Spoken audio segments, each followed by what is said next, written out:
After last season, if you guys had told me that we'd have to talk about and watch another Denver Broncos primetime game, I'd say, please, no, don't do this to me. You can't.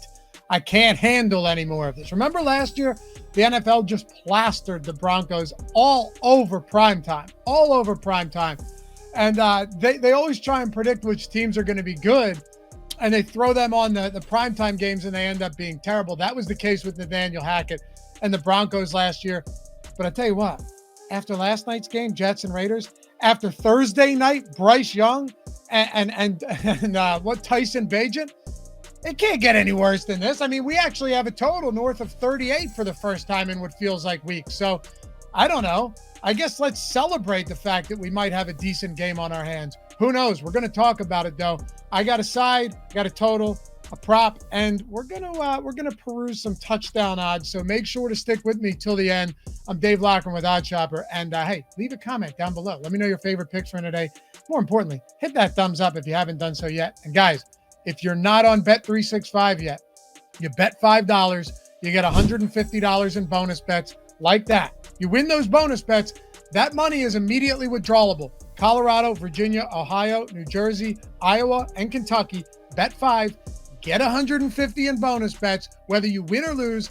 It is an opportunity to boost your bankroll by doing absolutely nothing outside of clicking the link in the description and in chat. It takes you 2 minutes to sign up. So get those free bonus bets before you do anything tonight, and make sure you're making the smart decision. Oh, and remember, if you or someone you know has a gambling problem, please call or text 1-800-GAMBLER. Must be 21 years or older to gamble. 18 plus in the state of Kentucky. All right, let's make it happen. So we got the Broncos 7-point dogs. This was 7.5 on Wednesday when I did the picks for every game video. One I would personally like to forget. I'll tell you what, man, and I'm not the only one that was on this, but I will take full responsibility. I really thought, as good as CJ Stroud has looked, you're coming into Cincinnati. The Bengals are a buzzsaw right now. Didn't matter. That dude has ice in his veins. I'll take my lumps.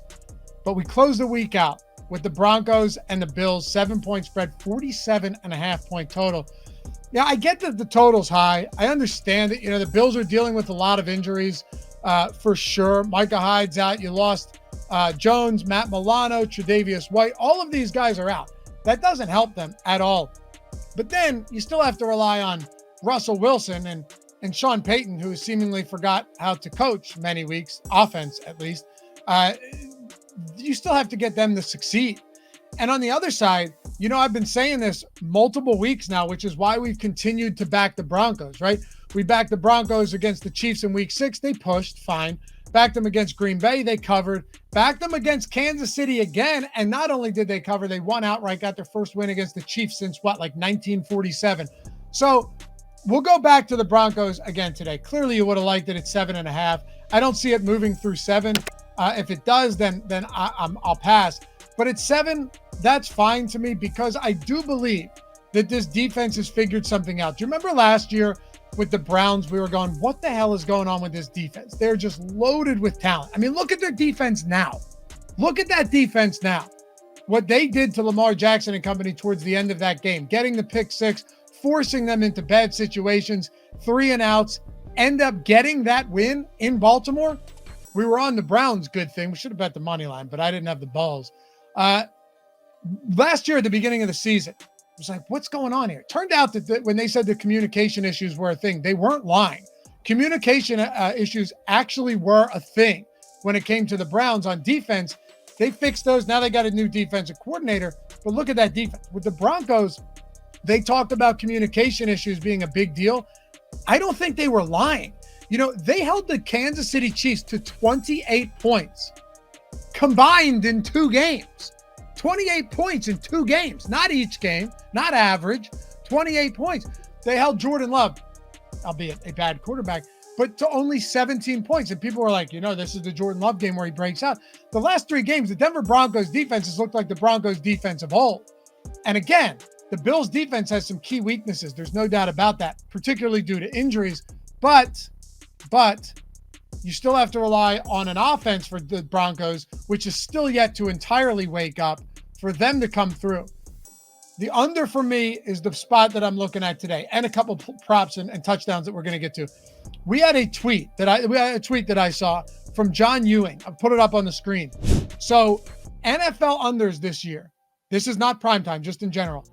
84, 52, and 1, 62% this season. Now, this is where you guys might see this game going over, and maybe it does go over, and you can come back and call me an asshole in the comments. That's fine. But sometimes you just have to play the trends, especially when I already see this game trending under. Night game under, so primetime unders this season, there's been 30 of them. You ready for this? 23 and 7. 77% of games on primetime have gone under, 23 and 7. And this one's sitting at 47 and a half at some books. So under would be my play here. Like I said, I'll passively back the Broncos at +7 because I do think the defense has figured things out. But under 47 and a half, 77% on 30 primetime games have gone under. It's just ridiculous. All right, let's talk about some props here. So I'm pulling up our odd shopper tool because, well, why not find the best way to get props? First thing that stands out is the Samaje Perine is our best bet from an EV perspective, highest OS rating on points bet. All right, whatever. Most of us aren't at points bet. If you bet and win at points bet like 5 times, they'll just limit you down to nothing. I can't bet there anymore. James Cook, though, total receptions on Bet365. Again, if you're in those 6 states, you're getting $150 in bonus bets on a $5 bet when you sign up and deposit only $10. Link down there in the description. They've got it +115, under 2.5 receptions. So obviously this is a market-based approach on OddsShopper. You're saying, what are the sharp books doing, and where are other books not in alignment with them, right? You're putting in as many bets as you can. You're picking off the bad lines, and then you're winning. Bet365 has it at plus money. Look at Pinnacle, the sharpest book out there, -112 on 2.5. FanDuel, they have pretty sharp props, -115. Caesars -123. BetMGM's giving us plus money. So I said, all right, let me just take an analytical approach too, because why not? Now, kind of conflicting methods here, but bear with me.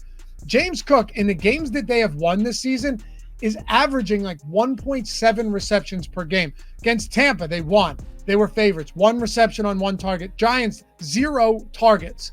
Miami, 1 reception on 1 target. Washington smoked them, 2 receptions on 3 targets. Las Vegas, week 2, is the only game that they won handily that he had more than 2 receptions. All right? That is not a bad spot. You're getting it at plus money, so you're beating the sharp market anyway. I like that. Another one, Jaleel McLaughlin, over 15.5 rushing yards on FanDuel specifically. I like that. I already bet that, as a matter of fact, at -110. I can't bet on Bet365. I'm in PA. But I like that on McLaughlin. You know, he is the clear backup on the ground. It's not Samaje Perine, maybe through the air. But Jaleel McLaughlin, rushing yards over his last 5. 72, 68, 30, 45, and 33. Now, clearly, Javonte Williams is the clear bell cow there now. But what efficiency we've seen out of McLaughlin, even on limited opportunities. And I don't buy into this Bills run defense being particularly good. They haven't faced any real tough teams recently, which is why you see them kind of tamp down opponent rushing production. Jaleel McLaughlin is another one that I like. Now, of course, you guys can pick these out for yourself. Whatever you see on the screen, if you like it, just make sure you're applying the specific book to that, assuming you're on there. Before we go, one more thing for you guys. I just want to get the Courtland Sutton touchdown props today, anytime touchdown props. Okay, bear with me here, because this guy, 13 red zone targets this season for the Broncos. Nobody else is even close. 8 end zone targets, and all 6 of his touchdowns have come in the end zone. He's the type of guy, ultimately, that you want to target on contested options, whether it's in the end zone, in the red zone. Courtland Sutton has been the guy. So let's just see where we're at. Anytime touchdown score, Caesars has +250. Where are the other books at? Bet365 +240. BetMGM +100. See what I mean, dude? If you're not shopping touchdown props, anytime touchdown props, you're insane. That is just absolute robbery. PointsBet +140. DraftKings +165. FanDuel. So look, so Pinnacle does have it at +273, which suggests that that maybe these aren't the best spots anyway. I still want a small piece of Courtland Sutton to score, though. If I'm doing it, it's clearly going to be at Caesars or Bet365 +100 on BetMGM. One more, Javonte Williams touchdowns. 27 carries last game. He is pulling away with this, but I still, like I said, McLaughlin is efficient enough to where I don't hate 15.5 rushing yards. Let's see. Javonte Williams, anytime touchdown score, plus 155 on DraftKings is the best. Yeah. Pinnacle. Where's Pinnacle? Pinnacle plus 146. Yeah. Okay. So that's decent compared to Pinnacle. Bet365, 160. Not bad. Cortland Sutton probably plus 250, plus 240 would be my guy. But anyway, appreciate you guys hanging out. Thank you for perusing and shopping these with me. Sometimes it's fun just to see what other sports books bet MGM. That is wild. But hey, hit that thumbs up before you go. Subscribe to the channel. Follow me at Loughy_D. As always, my picks will be on there as well when I come up with some throughout the day leading into these games. And we'll catch you back here for the next one. Peace.